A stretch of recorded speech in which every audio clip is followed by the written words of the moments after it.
And then when you realize that if you live your daily life different than the majority of people, you're on a path to do things that most people would never do, which really means they think it's impossible. So it's really not that difficult to do, quote, impossible things if you break it down to the smallest little pieces, and that those pieces are daily habitual patterns that most people don't live with. Yeah, and I think that goes to the idea that you don't have to do these absolutely inhuman things to be able to change, to make inhuman results. Yeah. Sometimes the smallest of changes will make the biggest outcome.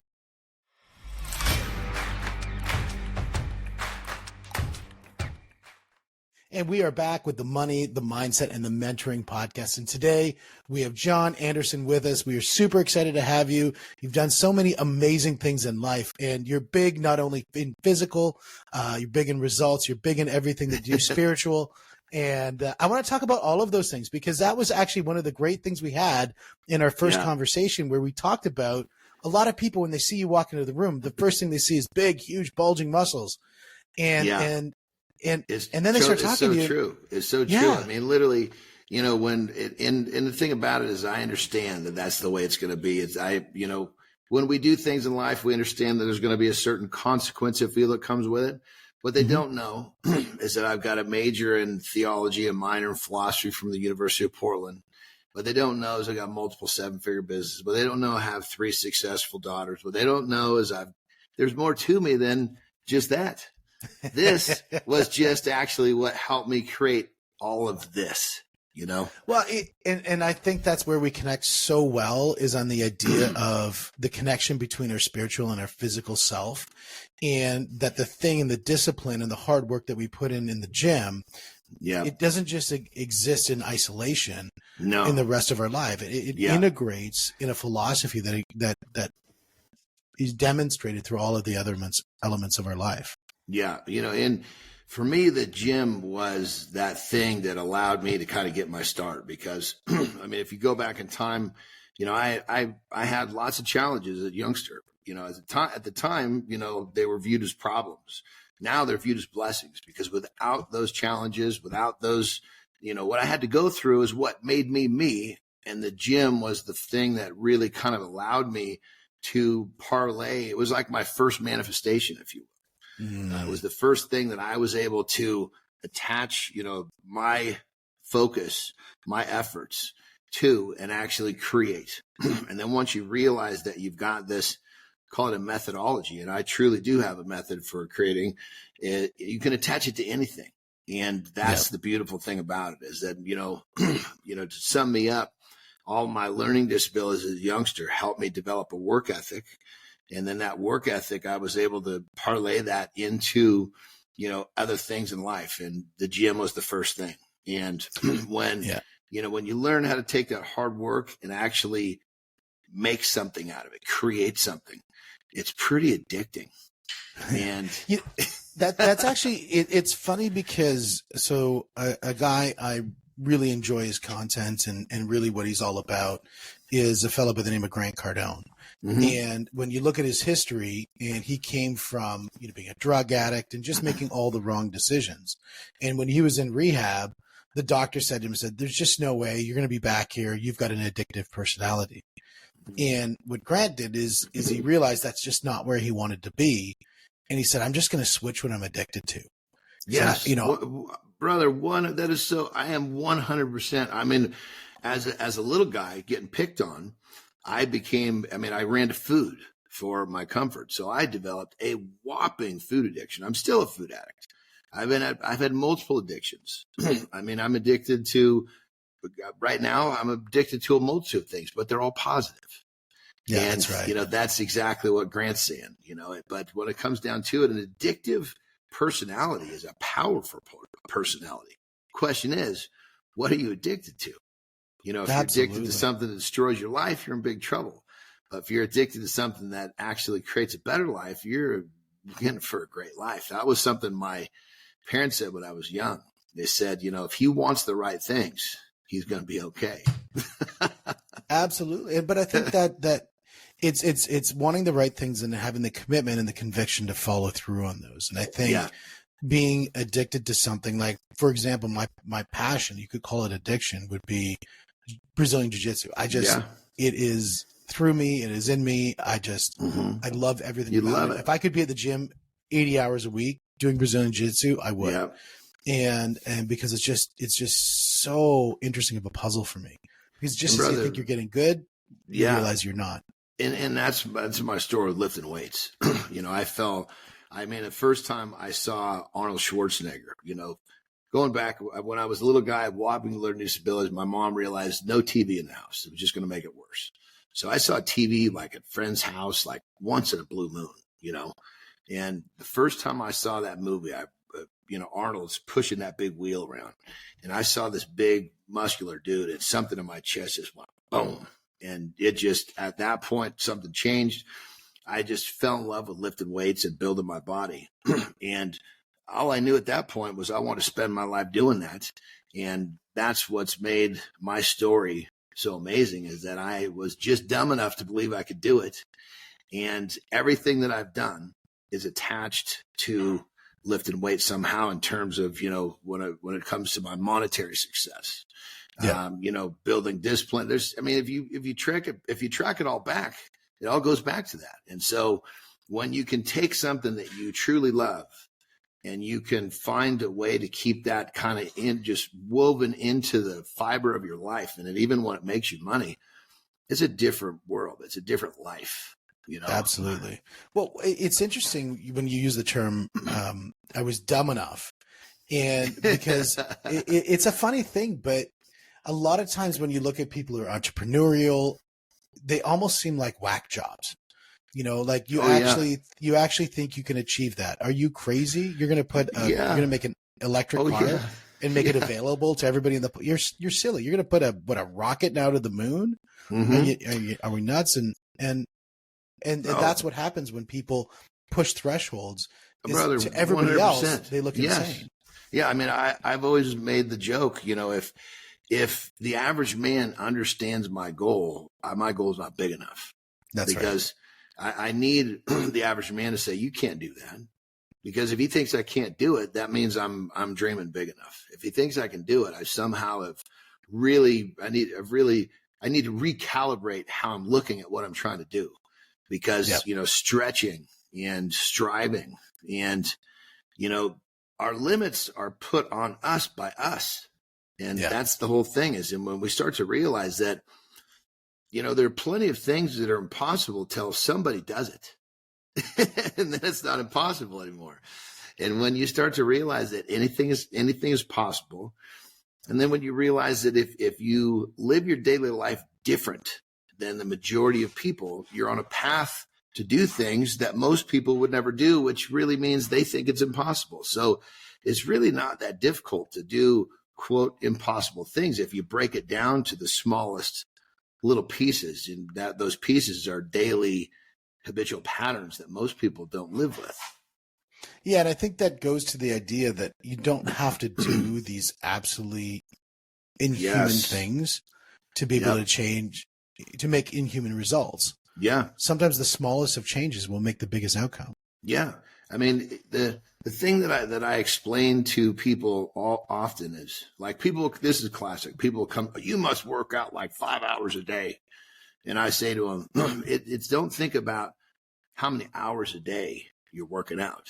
Think about how many decades can you go without missing a scheduled day. Yeah. Whether you're there for 5 minutes or 5 hours, that part almost doesn't matter.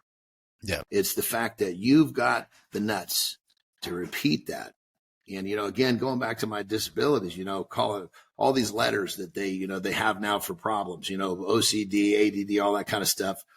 For me, repeating stuff feels really, really good and comfortable. So that's like my strength is that, so I can put a little habit in play, like with my wife and I, if there's something that we need to do, if there's something that's got to happen over and over and over, that's going to be my role, because it suits me well. And that goes right into what we're saying. You don't have to do these crazy acts to do these amazing things. You just have to have the nuts to do a handful of little things every day. That's absolutely right. And not the success ever have an excuse why you're not going to do it. Absolutely. And I think you're right. Success is definitely found in the repetition. I think, as businesses grow, one of the biggest challenges that we have when businesses grow, business actually starts to get boring because the more boring the business gets, the more money the business typically is making. And because it's just repeating success over and over and over again.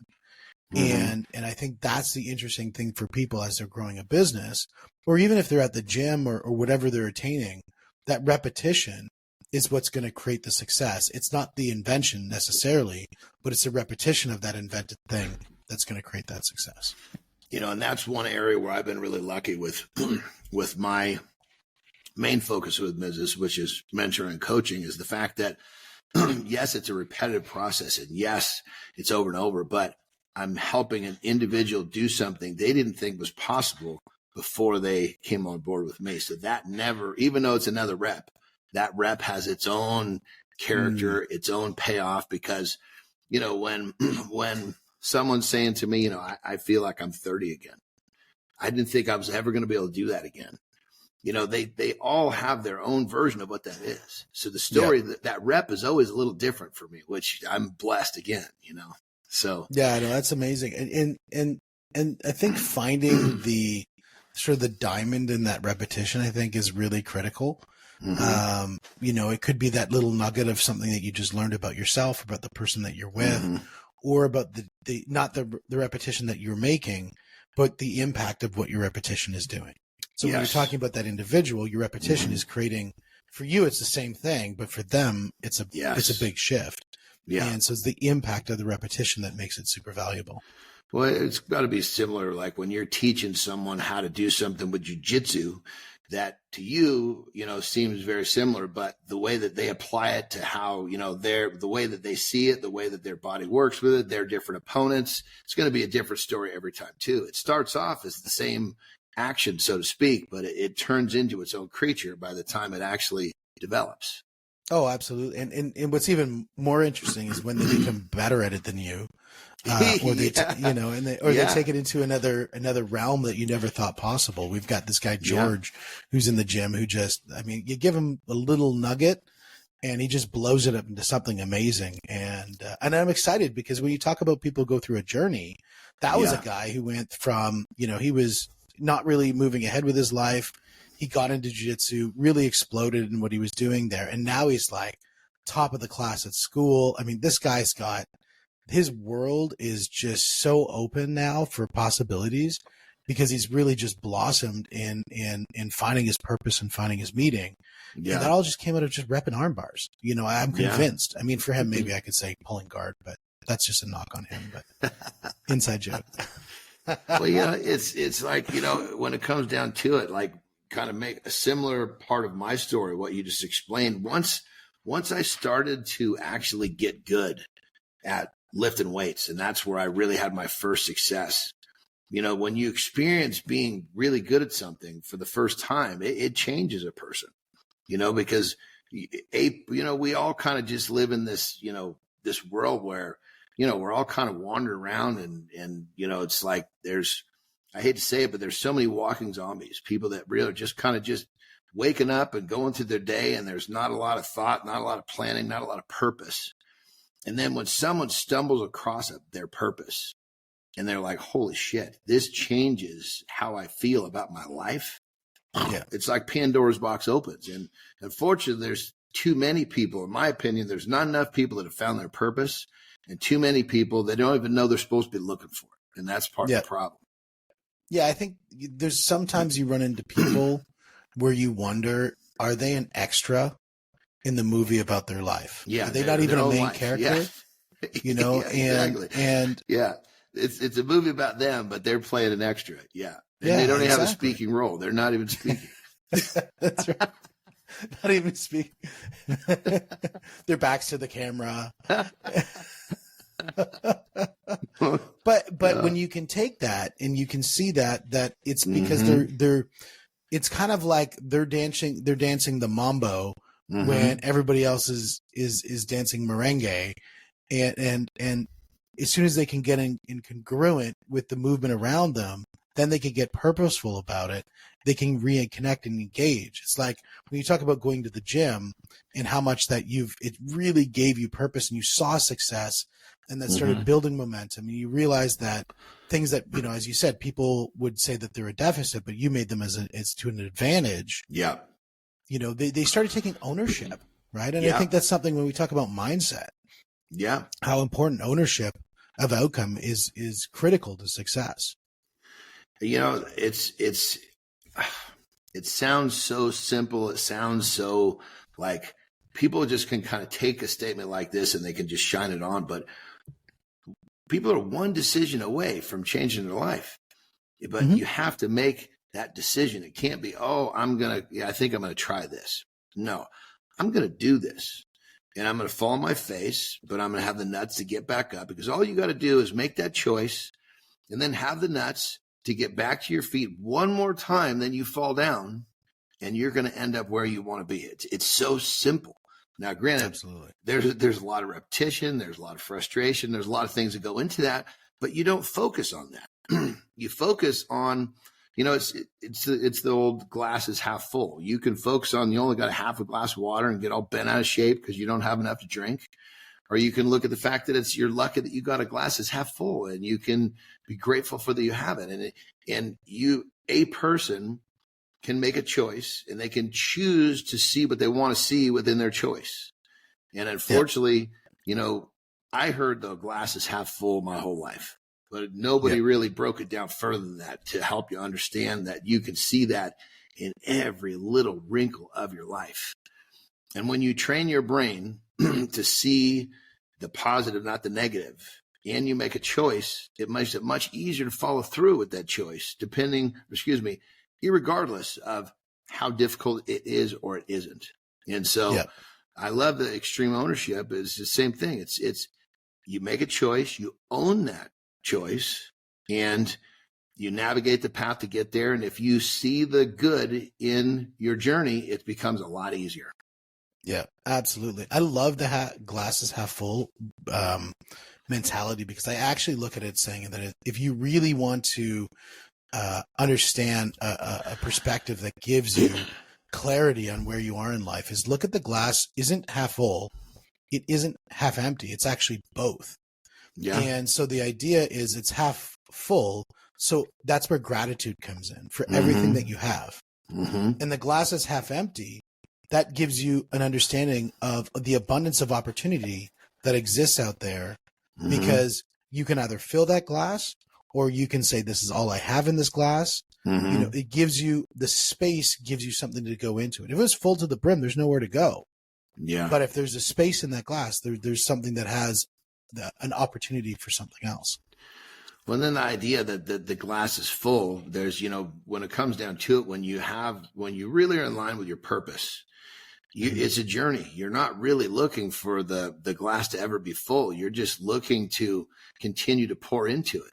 It's not about because you think about it like this, even with your jiu-jitsu, is there ever a finish line? The thought that there'd be a finish line would actually be a sad thought, Absolutely. And it's like, it continues on. And so it's really not about the glass being full. It's about pouring into that glass and the perception that you have a glass that's full rather than empty, and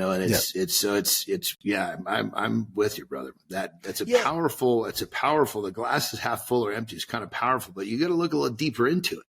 Yeah, absolutely. And one of the things you bring up is about a journey and physicality. And this is something that we had a conversation around, and I'm going to say something, and since we're far enough away, you can't chase me for saying it. You're not a spring chicken. And no, I'm 52 years old, man. Can you say that one more time? I'm 52 years old. 52 years old, jacked to the nines, and going to the gym all the day. One of the things that I find interesting when I tell them that I'm 48 years old and I only started my journey in jiu-jitsu when I was 38, there's a lot of people say, oh, I'm older, so I can't do these things. And what is wonderful is to see that you're still killing it, man. Like, you're still absolutely killing it at 52.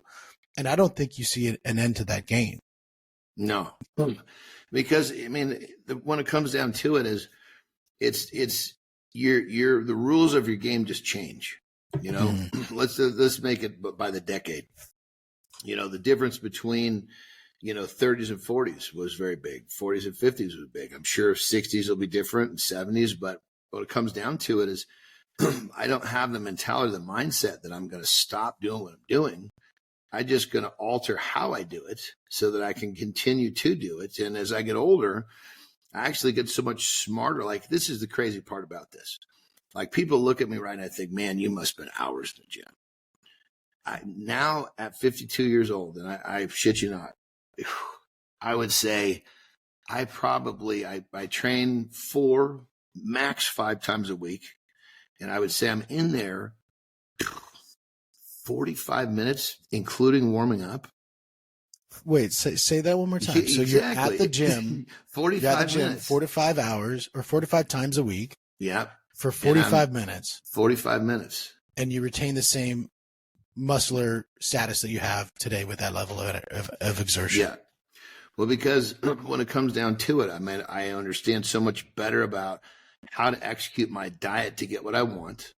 And I realize now as I get older that I'm not growing in the gym. I'm growing when I'm sleeping. All I got to do is stimulate, not annihilate some muscle tissue. I want to stimulate the growth. If I work too hard, my body can't rebuild.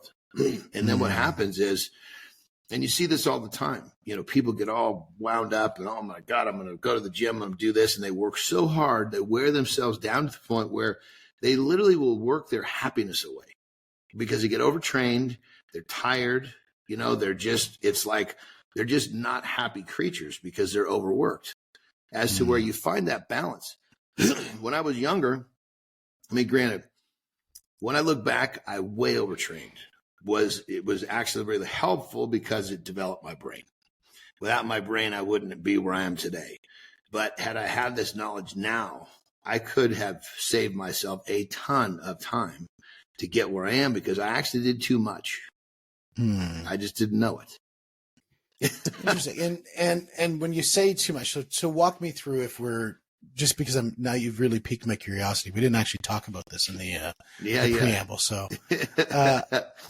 4 to 5 times a week, 45 minutes. Mm-hmm. What does a typical session look like under the new model that you follow, not the old one?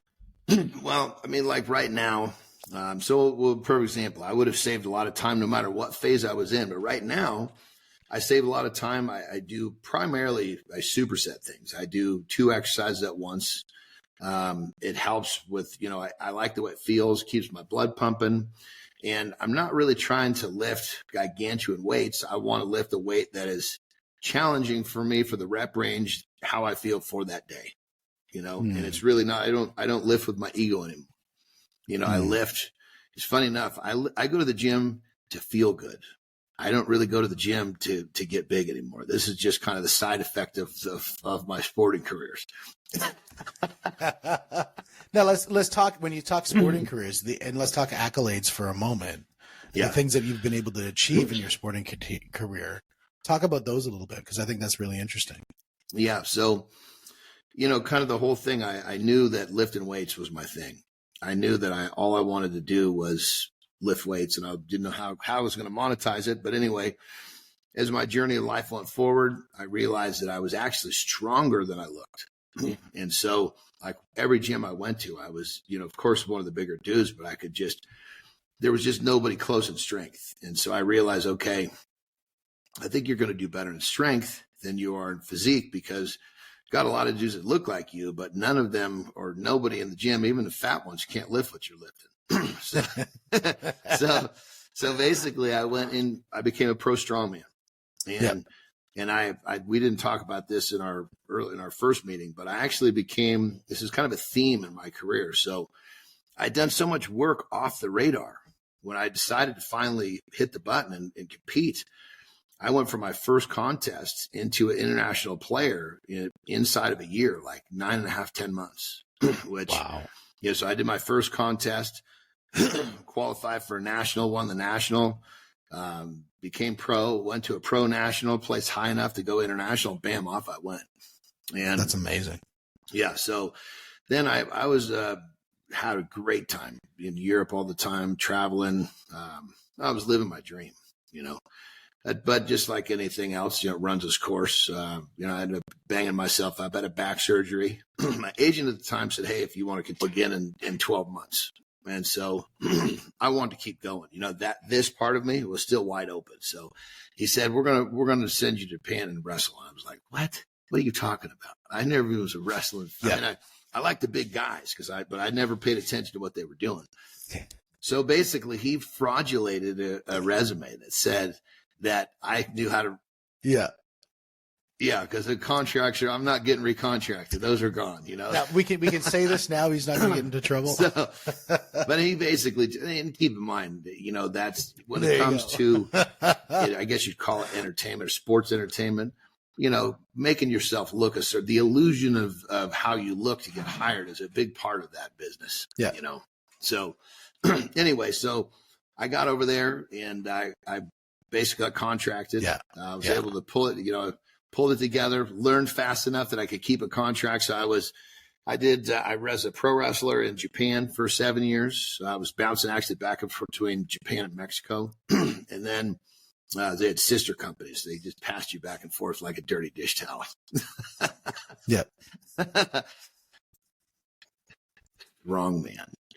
Because the Japanese. What was your pro wrestling? So I came from the sport of strongman.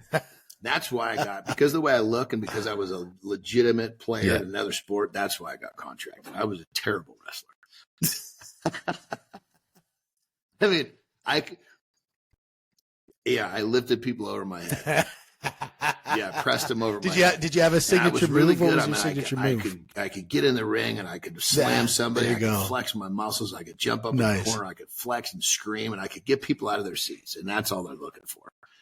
You can get butts in seats, and you can get butts out of the seats onto their feet. You're in good shape. Oh, that's amazing. You know?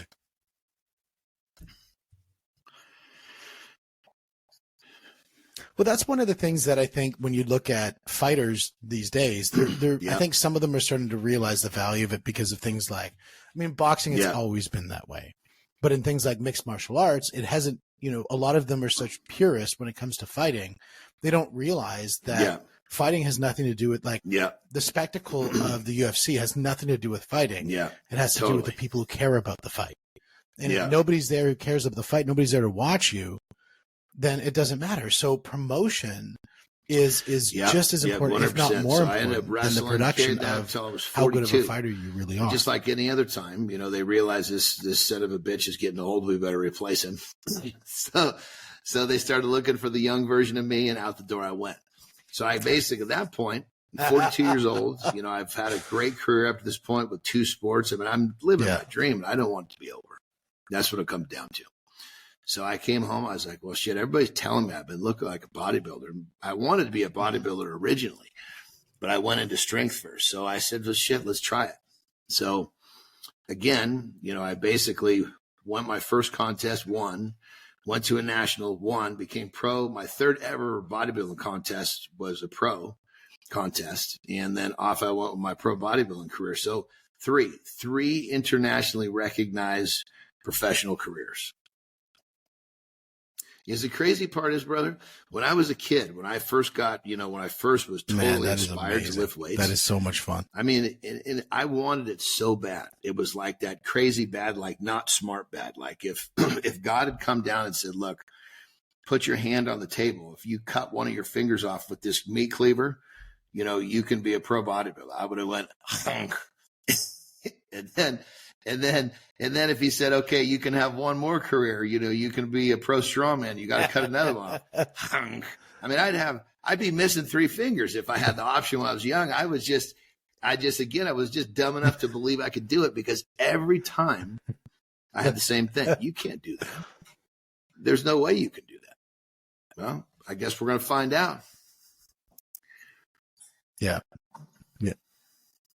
You know, What's interesting, and I think about this to a preamble, is none of our conversation was around that specific topic. The thing that we were really hammering on was mindset. We were hammering on family, which we'll talk about in a minute.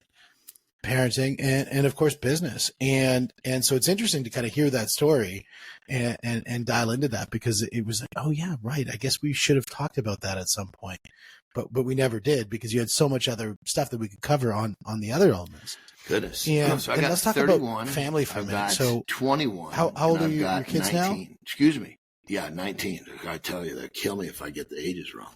But but you know, time goes by so fast. Holy smokes, you know? Oh, my God, we got a Don't tell me that. Mine grandson are from 14, oldest 12, and 9. And man, it feels Yeah. exactly the same Yeah. way. You know, when she told us, Oh, my congratulations. first reaction was, I mean, number How does one, I that was feel? just thrilled. You know, and number two, I was like, it's another opportunity to be the most badass grandpa on the planet. Yeah. Yeah.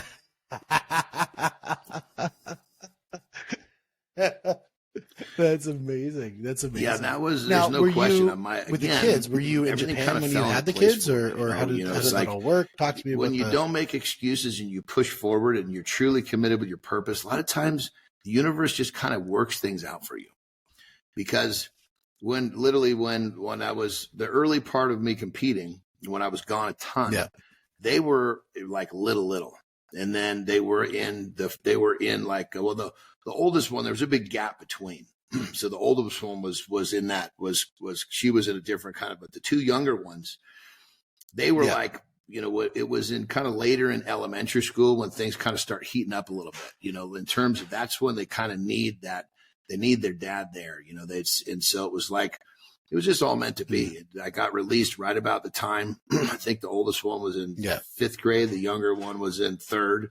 And that's kind of about the time when I started to feel some social pressures and all the stuff that goes into, you know, being I don't know what you'd say, what that age bracket is, but I guess it's the peer pressure shows up all of a sudden. Yeah. And all of a sudden they're bringing home problems. When before they weren't bringing home problems. They were bringing home drawings. The peer pressure. Yeah, you know? absolutely it does.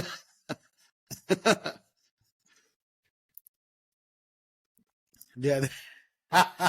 Yeah, 100%. That's actually a great name of a stage shift for children. And so it was perfect. So right about the time that I got released from when they bring them home from wrestling, school, where I was gone all the I love time. it. I've never heard that way. Yeah, 3 weeks a month, you know. And then with bodybuilding, you know, I came home and I opened a gym right down the street from our house, so it was great. Yeah. You know, it was like see the thing that's really cool is they don't really remember me having a job. Because that's probably of everything we're talking about. I don't know if I told you this in our pre-conversation, but this is probably my favorite claim to fame is I have never one time collected a paycheck. Yeah. I've always done it my way. Yeah. Yeah. And so they don't remember daddy having a job. Beautiful. You know, it was like they could always call on daddy, you know, need daddy for this, daddy. Of course, sometimes I was busy doing something, but it wasn't like, well, he gets off work at 5. It was never like that, you know, which was really cool. So it allowed me to be a different fixture in their life than most dads have they just don't have the ability to do.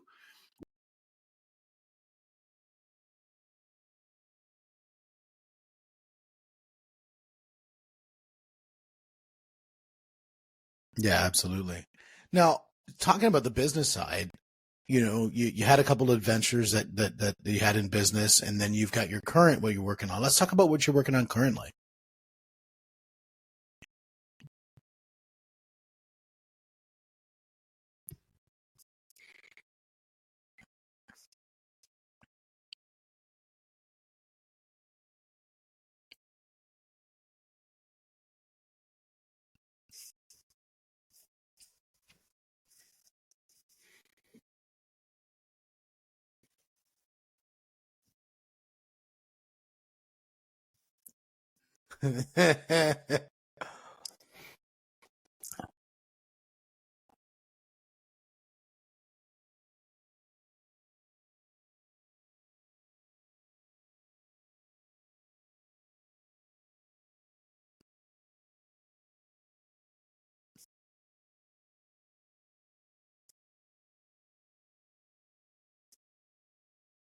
Yeah.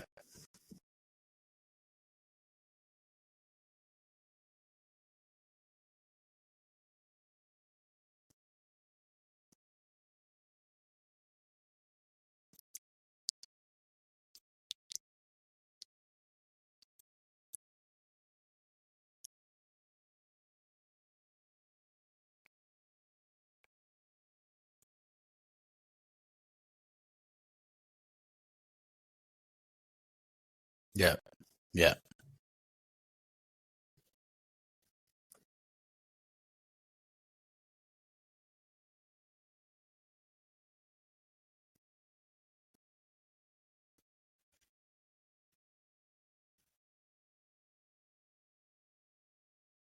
Absolutely.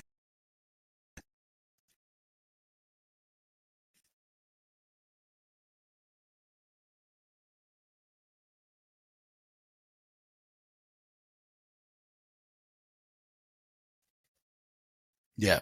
Yeah.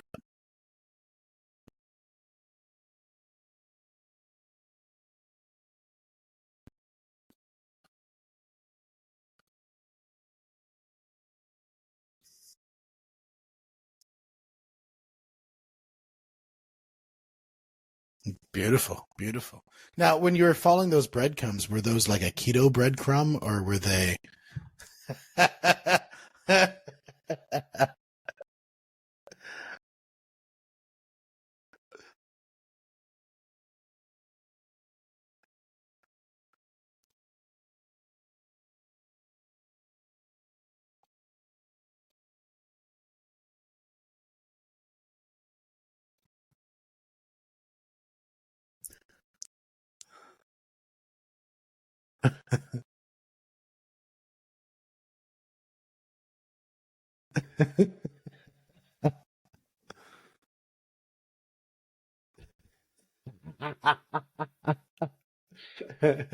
No, we did actually. I want to hit that for a second. Diet wise, what advice do you give? Because we did talk about that a little bit, and I wanted to bring that some clarity and full circle on that one. Where do you hit on the diet? I mean, there's so many different people talk about different diets, and yeah,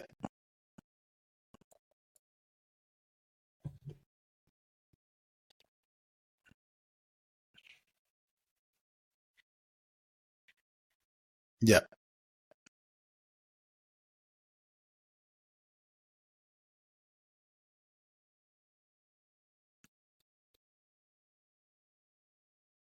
mm,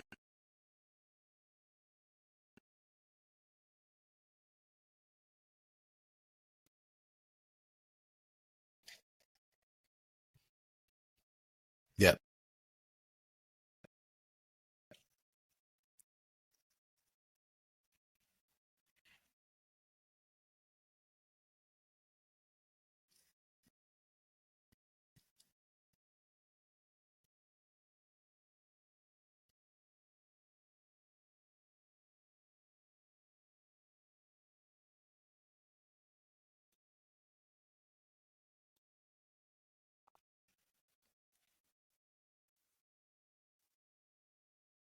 mm,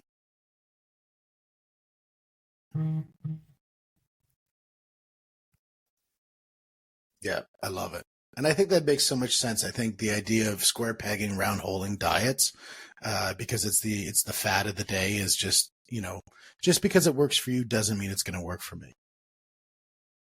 Yeah,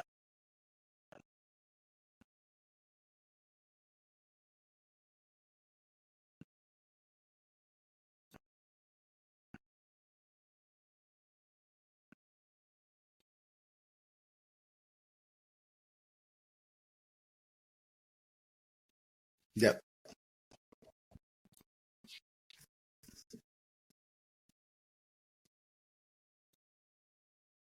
yep, yeah, yeah, yep,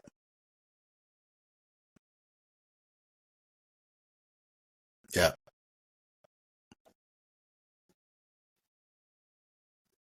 yep,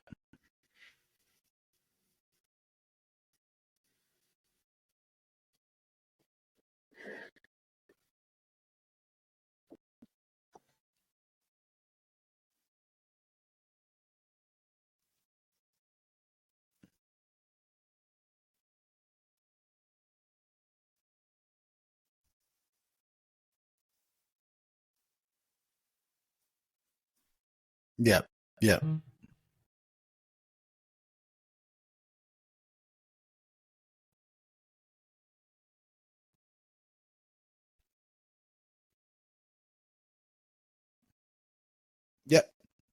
Yeah, I think the philosophy of paying attention to what's happening around you and having measurement tools to tell you what those key indicators are, to say, is it working, is it not working? Using that feedback loop, you can apply that to the gym, Brazilian Jiu-Jitsu. You can apply that to business. You can apply that to your family, your relationships. I think applying that as a way of life, I think, is a beautiful thing.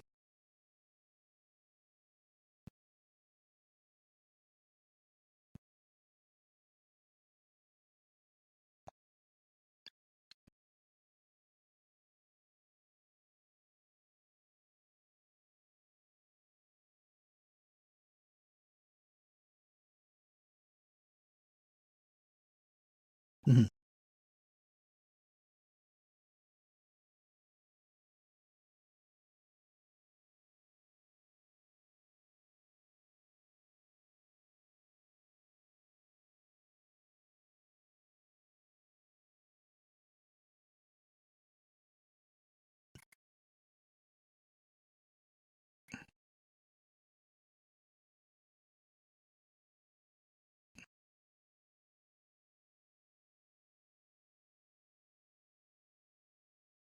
Yeah, yeah. I heard that once that there's, and I never heard this term before, that there's, I think it's called the satiety index or something, that there's certain foods that when you eat them, they're so satisfying compared to some foods that when you eat them, they're not satisfying at all.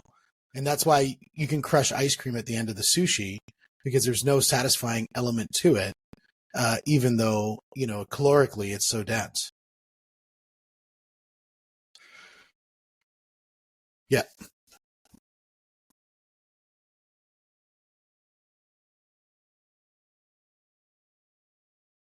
Mm.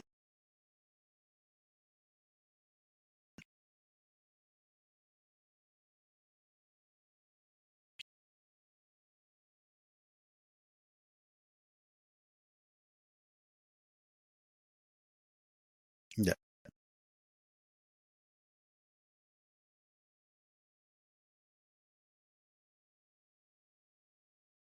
Yeah.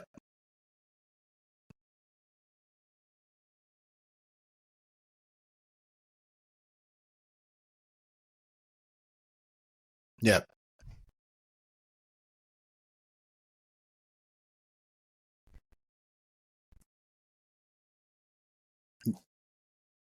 Yeah. Exactly. Exactly. I love it. I love it. Yeah, that makes total sense. Yeah.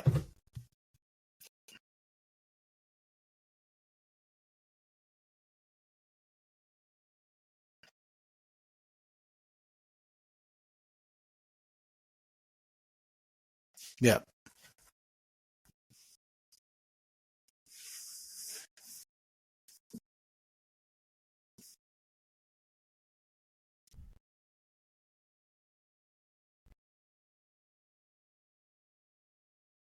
Mm. Yeah. Absolutely.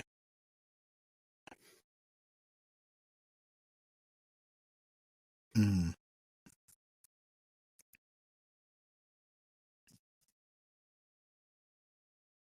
Yeah. But I think that you hit a point on that one is that, you don't have to starve yourself. You don't have to go to a state of malnourishment in order to hit your goals. You need to be conscientious about what is adding value to the body because the body's going to realize the value moments that are being added. And the idea that a fad diet is just that, it's just a fad. Whereas if you operate at the, and we talk about this in sales a lot, is if you operate at the principles level, not the mechanics level, the principles will always win.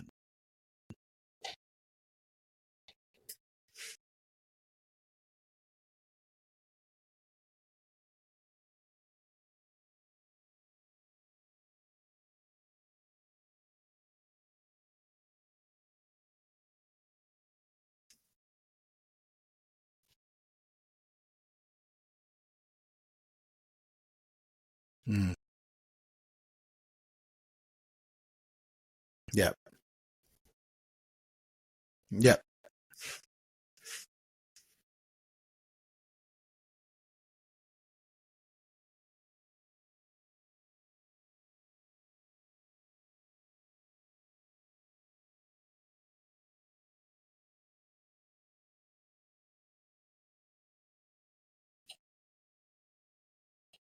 Mm.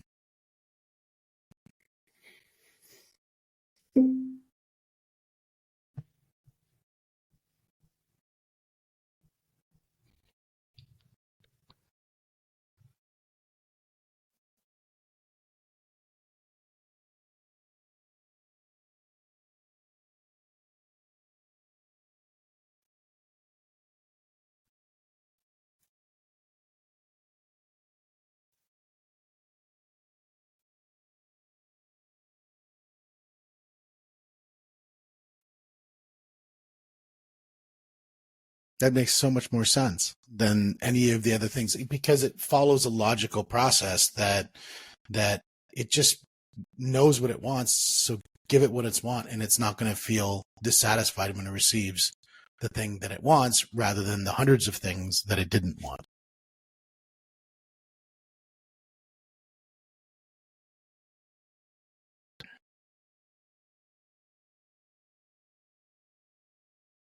Yep.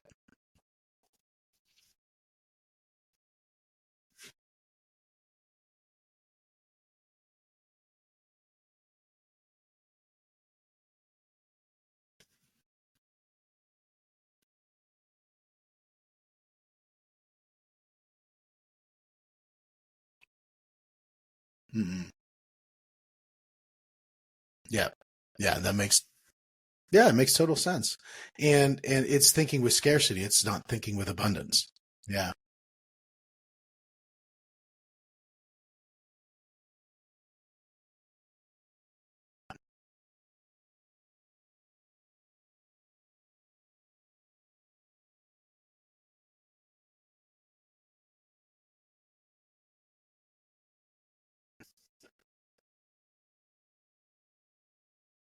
That's amazing.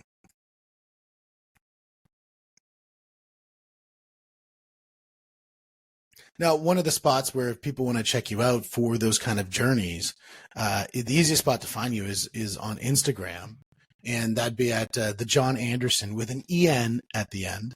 The Jon Anderson. Yep.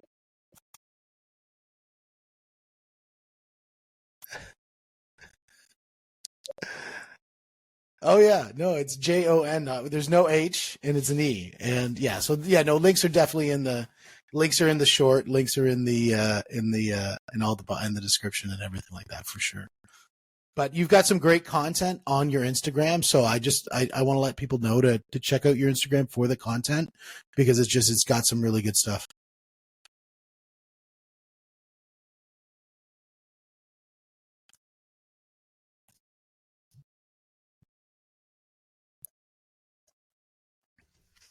Yeah.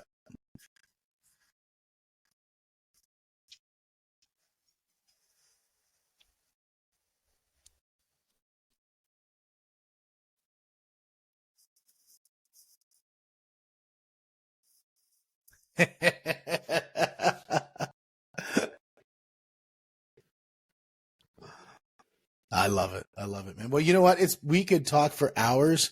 This is probably one of my longest podcasts, so I can't stop talking with you because we got so much things to chat about. I truly appreciate you and thank you so much for spending your time today and investing with us and with the audience and just sharing your wisdom. I think it's great to hear what people have to say and especially when you've demonstrated that physically you can dominate that space 3 times and that's amazing. And then you can show that personally you've been able to dominate the space with family and business. And then lastly, winning with the mindset and actually showing that theology can come through and true as a degree that can be found later in life and through the spirituality that you have. So, man, I appreciate you. Thank you very much for your time.